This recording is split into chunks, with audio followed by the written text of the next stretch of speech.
Hey, welcome back. Another day, another vlog. Hope you're all well on this Thursday evening. Ooh, I don't even have my watch on. I forgot. Busy day. I was little buddy Jack. Rained all day today, which was really good for the new grass that we've put in last week, as you know. So it was pretty cool.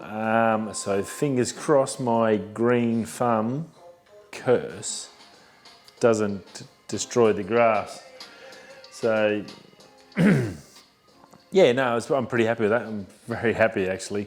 That back-breaking work that you go through to do something in the garden when you're really pretty much useless as crap in the garden. If that rain keeps coming and we get another day or so, fingers crossed it might help that set in and actually take off. So that's my hope. Fingers crossed, that's all I can say. I'm definitely not confident with anything involving trees. Definitely no good at that at all. I know my weaknesses, I know my positives, I know my weaknesses, and gardening is definitely a weakness. Definitely don't ask me to look after your plants. They'll die. I did shoot out last night. You know, I shot out, tried to get some Astro stuff, trying to get something a little bit extra I could add on to the Bell's Rapids photos. I've gone through them a couple of times. I took them into Photoshop to try and do this and that, to blend exposures, even looked at luminance masks and stuff like that, and it just doesn't look good. I've got a little bit more I want to have a look at before I sort of admit defeat, but it's sort of looking like that one might have to be a write-off. I know the video was really good and I talked all through all the stuff, but the photos just didn't come out as well. I think it was the fact I went too high up on my aperture and I didn't come down low enough. I'm pretty sure that's what I was doing. I should have been about 2.8, and I think I looked at them a couple today. I was at 8s, f8s and stuff, and it just wasn't getting what I wanted. The tree was blown out to crap. I got some good background light, but not enough off the torch. Some stars are good, but then there's nothing else, and the Milky Way wasn't that good because I didn't go low enough.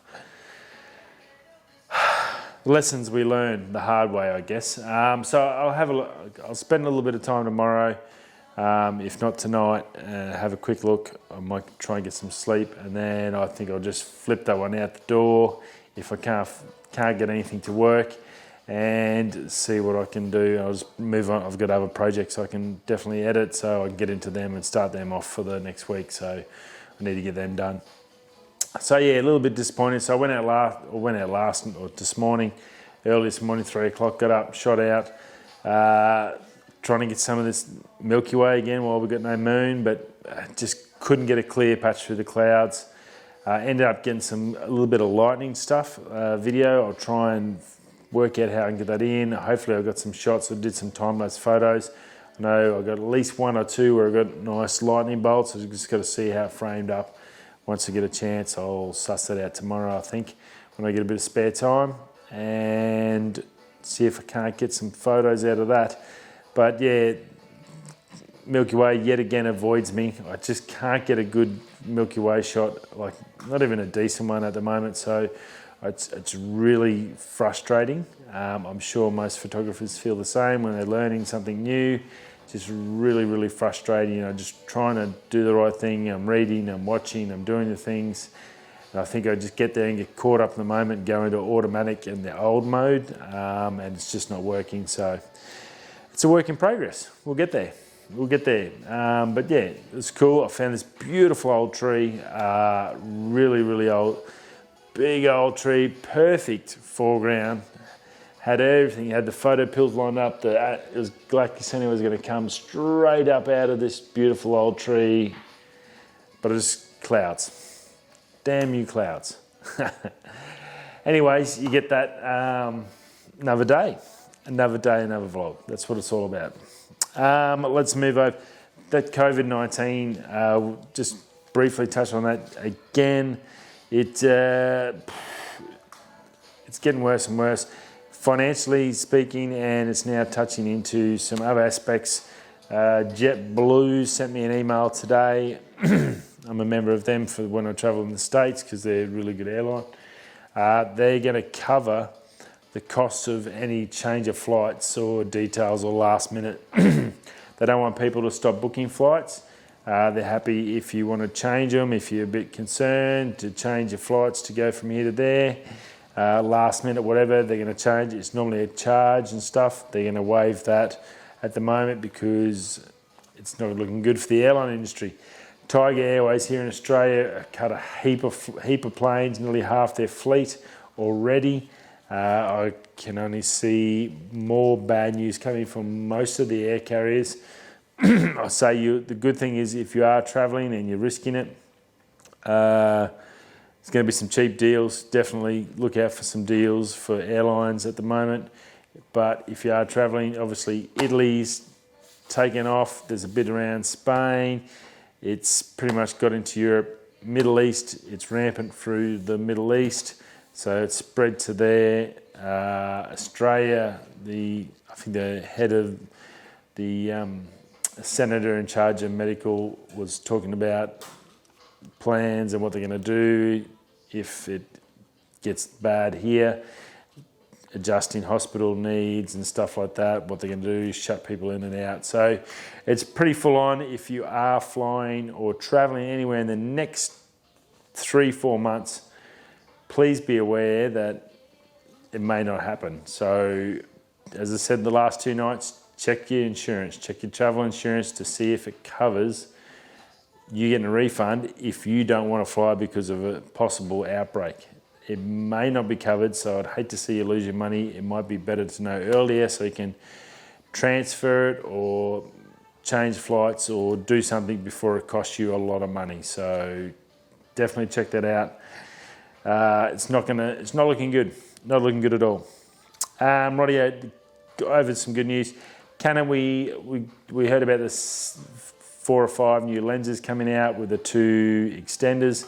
Bit of a roadmap, but they never said what it was. We've got a bit of a Canon leaks rumours coming out now. They're talking about a 10 to 24mm f4, a 50mm f1.8, 85mm f1.8, and a 70 to 135 f2.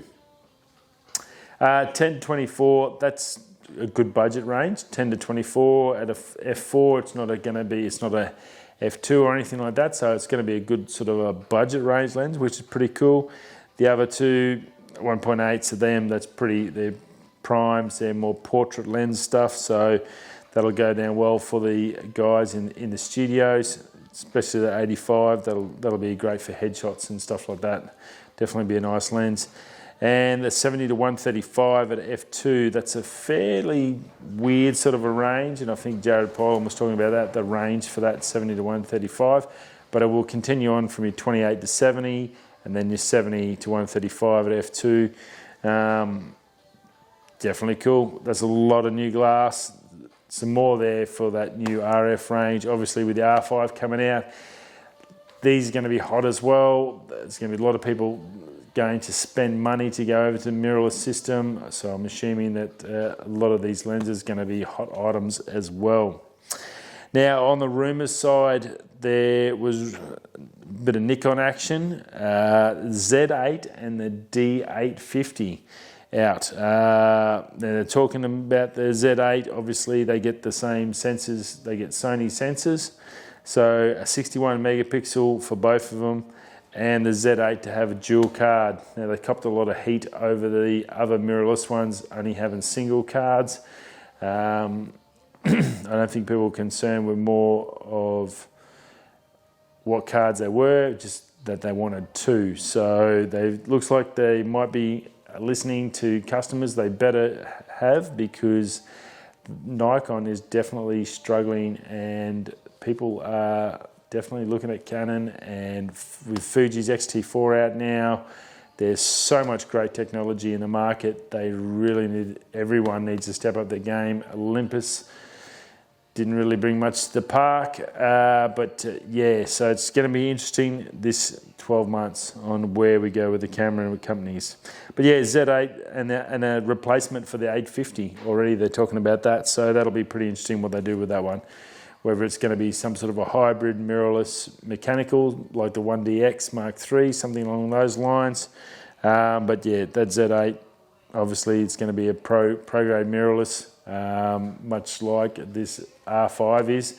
So I'd say that Nikon's probably going to have to step up and chuck a fair bit of fruit into this one, see what they can get.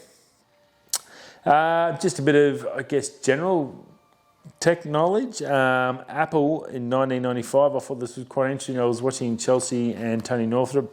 They had a bit of an interesting video today, and they talked about Apple made its first digital camera in 1995, the Quick Take 100.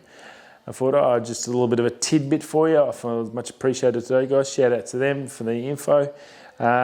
She was saying that it was a very well received sort of a camera, 0.3 of a megapixel, which it's pretty mind blowing. And I remember, I'd just come back from Europe in '97. So when was that? '95. I just finished or just moved to Adelaide, I think, playing baseball there. So, and I think I then went to Europe in '96 or not '97. I went to Europe, sorry. So, and I had an Ixus, Canon Ixus, or whatever you call them, Ixus, with that 3-setting film. It had you could put into panorama mode, or like a wide or 16:9, or a normal 4:6 sort of shot, and when you went to get them printed out, they'd print out in that thing. So I've still got all these photos, these panorama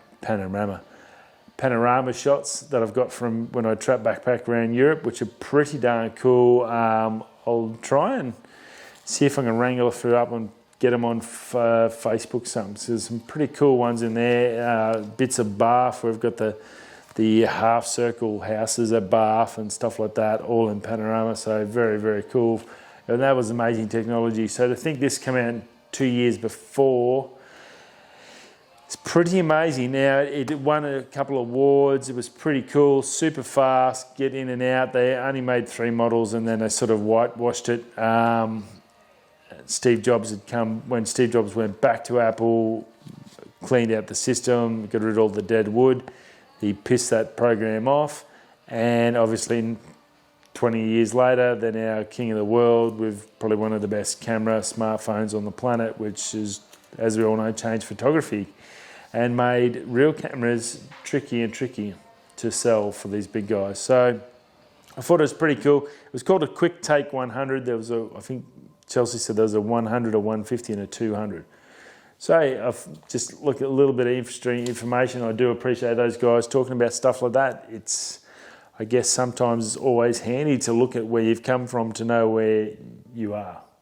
I was talking to a gentleman at the 1DX thing, Mark III, the other day, that I've jumped from film at high school where I'd learned how on a Pentax K1000, developed my own film, rolled it into its canister, took it out, shot it black and white, developed it, all that sort of stuff. We didn't have colour developers, we couldn't afford that, it was all black and white. Did everything, learned how to do all that process, loved being in the dark room, the smell of the 3 different chemical baths, or 3, I think it was 3. Oh, geez, it's been that long. And then I've had to basically come back, and today I spent 3 hours trying to work out how to transfer something from Lightroom into Photoshop to put as layers so I could try and work and brush them and merge them, and it was just blowing my head out. That's an old guy at 45 trying to teach an old dog new tricks, I think it's the saying, and I struggled. I was getting very, very frustrated. And this Lightroom's really easy, but Photoshop, just to me, I don't know if I'm just an old dumb prick, but it is super hard to understand. It's just like I hate to say it, some nerds got in there and just made it all super hard, and it's just yeah, Lightroom is super simple. Sliders and all this, and you've got to remember process and steps and flows, how to do this Photoshop, otherwise it just completely stuffs it, and I completely stuff it every time. So I got back into Udemy and kept going with my training, and I've got to keep going with my training and learn it. I'm going to have to learn it. It's going to take me a while. So yeah, we're getting there. Fingers crossed. But I had a bit of a play with some luminescence masks, and that was pretty cool. Trying to get the understanding of that, how that works. It's going to take a while to sort of get into it, but that seems to be a really good way of adjusting all the different levels and tones and making things pop. So I'll give that a bit of a play, and the more I learn, the more better I'm going to get. So very cool. So I guess a frustrating day, but got some positives out of it, so very cool.